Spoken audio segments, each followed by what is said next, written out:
নমস্কার বন্ধুরা, কাজল ভিলেজ কিচেনে সকলকে স্বাগত জানাই। রোজকার মতো আজও রান্নাঘরে চলে এলাম। আজকের রেসিপি এক বাটি পটল আর এক বাটি ময়দা দিয়ে সকালে বা রাতে ডিনারের জন্য একটি অন্যরকম রেসিপি আপনাদের সঙ্গে শেয়ার করব। তার জন্য প্লিজ প্রথম থেকে লাস্ট পর্যন্ত ভিডিওটি দেখতে থাকুন, আশা করছি বেশ ভালো লাগবে। তো চলুন তাহলে শুরু করা যাক। এখানে আমি পটলের খালি গাগুলোকে ঘষে দিয়েছি, এইভাবে আমি খোসাটাকে ছাড়িয়ে দিয়েছি। আর একটু নরম দেখেই পটলগুলো নেবার চেষ্টা করে ভালো করে ধুয়ে কেটে পরিষ্কার করে নিয়েছি। আর এইগুলো যেহেতু অনেকটা নরম, তাই জন্য আমি দানা শুদ্ধই ব্যবহার করছি। আর যদি দেখেন যে দানা রয়েছে তাহলে কিন্তু দানাগুলোকে ফেলে দিয়ে তারপরেই করবেন, না হলে কিন্তু দানাগুলো যখন মুখে লাগবে ক্যাচ ক্যাচ করবে। তো তার জন্য এখানে একটা মিক্সিং জার নিয়েছি। মিক্সিং জারের মধ্যে দিয়ে দেব এই কেটে রাখা ধুয়ে রাখা পটলগুলোকে। আর এর মধ্যে দিয়ে দেবো আমি একটা কাঁচা লঙ্কা, আর দেব এখানে অল্প একটু জল দিয়ে এবারে খুব ভালো করে মিক্সিতে দিয়ে আমি এটাকে বেটে নেব। বেটে এটাকে ফিরে আসছি। মিক্সিতে দিয়ে খুব ভালো করে বেটে নিয়েছি। বাটাটা দেখুন এরকমই হবে। অপরদিকে একটা কড়া গরম হতে বসিয়ে দিয়েছি। কড়ার মধ্যে দিয়ে দেবো আমি একটা শুকনো লঙ্কা। এটা আমি শুকনো খোলায় ভেজে নেব, তাতে করে টেস্টটা কিন্তু দারুণ হবে। তো শুকনো খোলায় লঙ্কাটাকে খুব ভালো করে ভেজে নিলাম। এবারে এটাকে আমি একটা থালায় তুলে নেব। তো দেখুন এখানে 1 চামচ দিয়ে দিয়েছি সাদা তেল। এবারে আমি এর মধ্যে কিছু ফোড়ন দেব, যাতে করে টেস্টটা কিন্তু দারুণ হয়। এর মধ্যে দিয়ে দেবো এবারে, তেলটা যখন গরম হয়ে যাবে, আমি নিয়েছি বেশ কিছুটা হিং। এই সময় গ্যাসটাকে আস্তে করে দেব। আর দেব এর মধ্যে ফোড়নের জন্য কালা জিরে। যেহেতু পটলের রেসিপি, একটু কালা জিরে আর নিরামিষ হলে একটু হিং আর কালা জিরে ফোড়ন দিলে কিন্তু টেস্টটা দারুণ হয়। এবারে এই দুটোকে একটু নাড়াচাড়া করে নিলাম। আর এখানে আগে থেকে একটু গ্রেট করে রেখেছি আদা, ওই 1 চামচের মতো আদাটাকেও দিয়ে দিলাম। দিয়ে একটু ভালো করে তেলের সঙ্গে ভেজে নেব। ফোড়নটা থেকে যখন মিষ্টি একটা সুন্দর গন্ধ আসবে, তখন এবারে পটলের যে লঙ্কা দিয়ে আমি ভালো করে বেটে রেখেছিলাম এই বাটাটা দিয়ে দেব। আপনারা চাইলে এটা শিল নোড়াতেও বেটে নিতে পারেন, তাতেও হবে।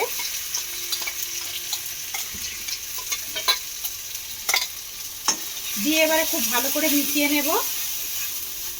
এই সময় এর মধ্যে আমি একটু দিয়ে দেব হলুদের গুঁড়ো, তাতে করে কালারটা সুন্দর হবে। আর যে কিন্তু পটল খায় না, দেখুন এইভাবে যদি রান্না করেন তাতে করে কিন্তু অনায়াসে পটল খেয়ে নেবে, আর বুঝতেও পারবে না এটা কি রান্না করেছেন।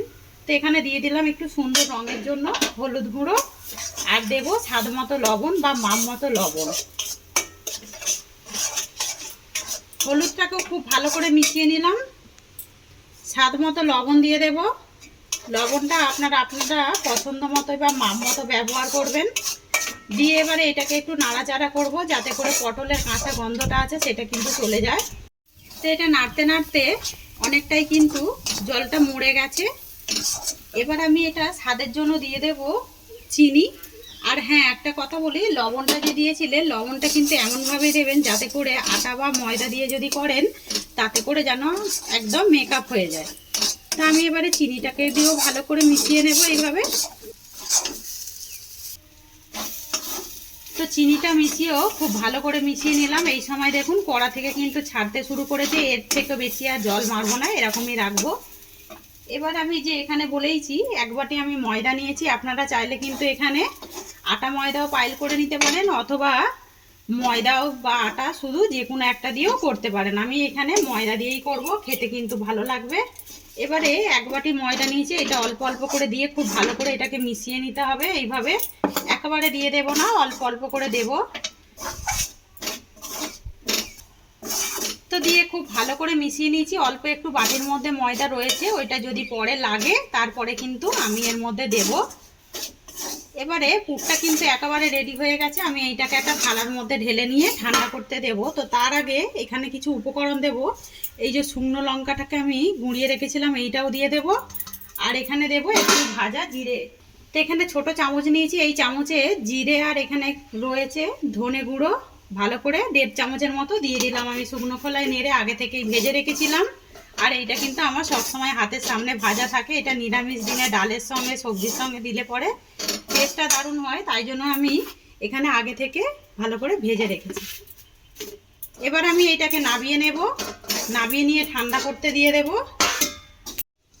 তো ময়দার মিশ্রণটা খুব ভালো করে ঠান্ডা হয়ে গেছে, আর হাত দেওয়া কিন্তু যাচ্ছে। আমি এবারে এটাকে একটা ভালো করে মেখে, যেরকম ঠিক আমরা আটা ময়দার ডো রেডি করি ঠিক সেইভাবে আমি মেখে নেব। তো মনে হচ্ছে এখানে 2 চামচের মতো ময়দা লাগবে। একটু হাতের মধ্যে লেগে যাচ্ছে, তাই অল্প করে একটু ময়দা দিয়ে দেব। এই যে 2 চামচের মতো দিয়ে দিলাম। এবারে আমি খুব ভালো করে এটাকে মেখে নেব। তো খুব ভালোভাবে মাখিয়ে নিলাম। মাখাটা দেখুন কীরকম নরম হয়েছে, এরকমভাবেই মেখে নিতে হবে। এবার আমি এখান থেকে যেরকম ঠিক রুটি বা পরোটা করি সেইভাবে ডো কেটে নেব। তো সবগুলোই লেচি কেটে নিলাম। এবার একটু গোল করে নেব। তো এতক্ষণে হয়তো বুঝে গেছেন আমি কি করতে চলেছি।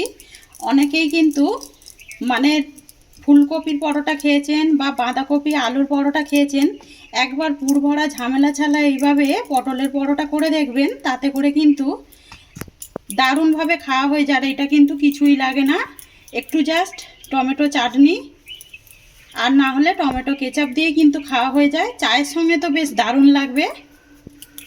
তো সবগুলোই দেখুন গোল করে নিয়েছি। এখান থেকে একটা নিয়ে নেব। এবারে এখানে একটু অল্প করে ময়দা ছিটিয়ে দেব। হাত দিয়ে একটু এইভাবে পেস্ট করে একটু দিয়ে চাকি বেল্লা দিয়ে আমি এটাকে সুন্দর করে বেলে নেব। তো চাইলে এটাকে পরোটার মতোও বেলতে পারেন বা গোল করেও বেলতে পারেন, যে আর যেরকম সুবিধা হয় সেইভাবেই বেলে নিলেই হয়ে যাবে। তো আমি এইভাবে ফোল্ড করে পরোটা যেরকম হয় ঠিক সেইভাবে একটু বেলে নিচ্ছি, তাতে করে দেখতেও সুন্দর লাগবে। তো দেখুন এটাকে খুব ভালোভাবে বেলে নিয়েছি। অপরদিকে কড়া গরম হতে বসিয়ে দিয়েছি। কড়াটাকে ধুয়ে পরিষ্কার করে নিয়েছিলাম।